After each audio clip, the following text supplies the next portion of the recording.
de vários parâmetros que faz a pessoa crescer seco. Primeiro, treino. O que tem que ter no treino para que a pessoa cresça seco?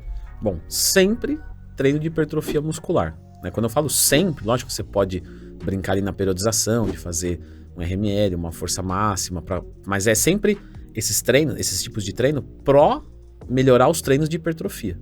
Então você vai fazer um treino de força não porque você quer aumentar a força, mas porque você pode melhorar a força e propriocepção e treinar melhor, e o mesmo para resistência. Sim. E aí quando você vai fazer um treino de hipertrofia, isso aumenta o rendimento. Então treinamento sempre de hipertrofia.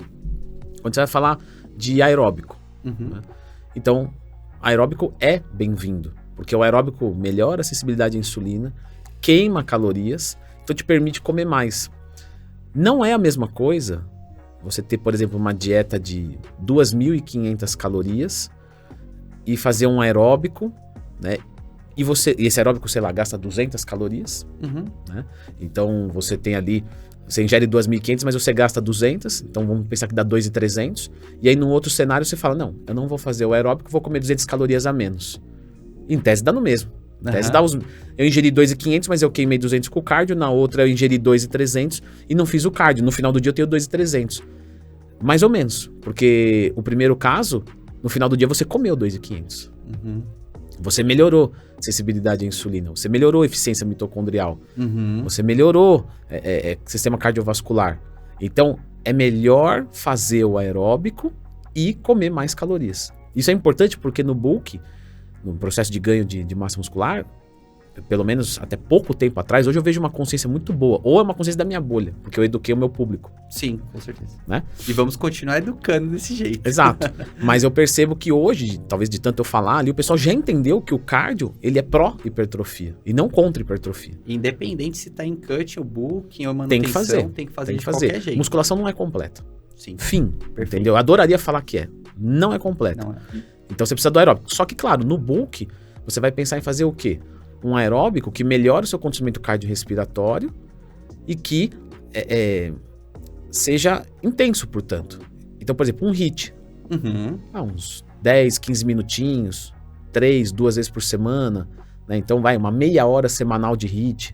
É, porque o pessoal tem muita a questão do cardio, o pessoal quer saber quanto que eu faço de cardio. Isso. Essa quantidade, quantos minutos, quantas vezes, vario de HIIT e caminhada, faço só HIIT, faço só caminhada. Nesse caso, o aeróbico em jejum, a caminhada acelerada, o aeróbico de baixa intensidade, no bulk ele não é tão bem-vindo, porque ele só vai gastar caloria.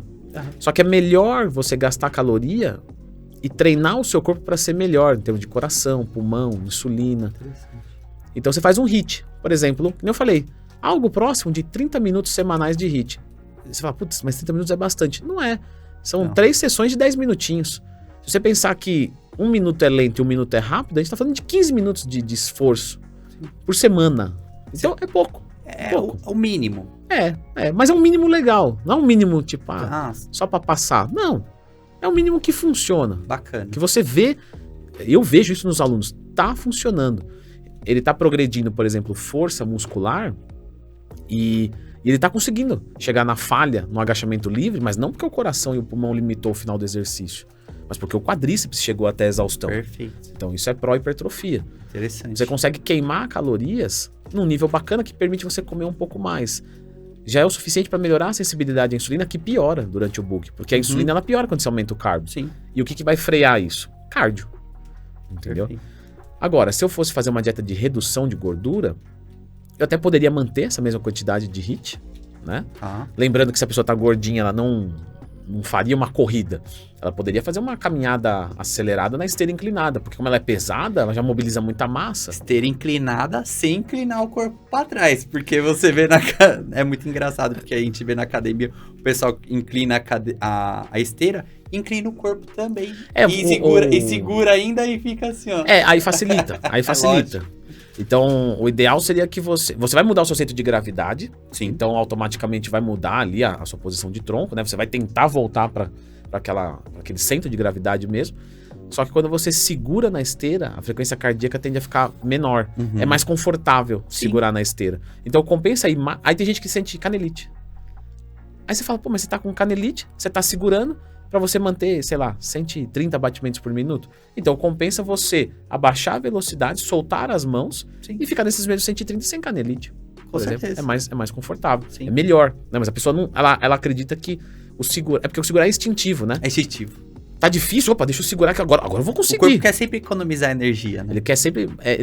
o corpo ele sempre busca ser eficiente. Então ele sempre vai tentar conectar tudo, tanto a parte de cognição quanto a parte física. Então isso já existe dentro da pessoa. Se eu segurar, eu vou conseguir render mais. Então ela segura ali, mas ela rende mais entre aspas. Realmente ela caminha mais rápido. Mas você não tá ali para caminhar rápido, você tá ali para subir frequência cardíaca. Isso. Então a métrica é outra, né? Mas você tá preocupado em fazer o mais rápido possível. Muitas vezes, porque às vezes tá na ficha de treino, 30 minutos de cardio, esteira inclinada, 5 por hora.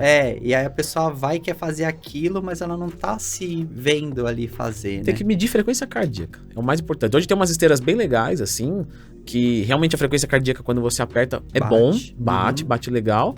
Tem umas que não, então você pode medir aqui, né, pelo o pulso no punho. Então você mede bem nessa veinha que passa aqui na parte de fora, você vai sentir que tá batendo. E aí você vai, por exemplo, você vai contar os batimentos por 15 segundos e fazer vezes 4. Teria alguma forma mais intuitiva por percepção de esforço? Tem. Percepção de esforço subjetivo. Isso funciona bem demais. Por exemplo, se você pegar uma atividade física, se você colocar alguém para fazer uma atividade física e perguntar de 0 a 10, o quanto você tá cansado? Sendo 10, eu tenho que parar imediatamente e 0 é repouso total. Aí a pessoa fala, eu tô a 7. Quando você vai olhar, essa pessoa tá 70% da frequência cardíaca máxima. Tá muito próximo disso. 80%, 90%. Então, por exemplo, vamos pensar uma pessoa de 20 anos. Você vai pegar 220 menos a idade, que essa é a conta, né? 220 menos a sua idade. E isso vai dar um total de batimentos cardíacos por minuto máximo. Então deu 200. Então a frequência cardíaca máxima dessa pessoa, em teoria, é 200. Para ela ter uma melhora do condicionamento cardiorrespiratório, ela deveria ficar ali entre 70% a 80%. Então ela ficaria entre 140 a 160 batimentos por minuto. Se essa pessoa, se você se perguntar qual o grau de dificuldade, tiver entre 7 e 8, tá bom. Se tiver 6, pode ter certeza que você está abaixo. Se tiver 9, provavelmente você vai entrar em fadiga. Você não consegue sustentar 90% por muito tempo. Muito tempo. Então funciona bem. Mas voltando na questão lá de quem tá mais gordinho. Então quem tá mais gordinho, por exemplo, vai fazer o HIIT, pode fazer o HIIT. Mas ele pode adicionar também um aeróbico de baixa intensidade. Porque nesse momento eu acho legal. Por quê? Se ele se comprometer, ele precisa subir o cardio dele. Oscila, então. Ele faz um pico e oscila. Não, ele faz uma mescla de atividades. Então ele faz, por exemplo, HIIT 10 minutos, 3 vezes por semana. Isso ele vai manter mesmo no emagrecimento. Mas ele precisa de mais gasto calórico. Só que às vezes ele tá cansado, porque tem o treino, o HIIT, ele tá comendo pouco. Então ele pode fazer um aeróbico de baixa intensidade. Por exemplo, vou caminhar 30 minutos por dia na boa.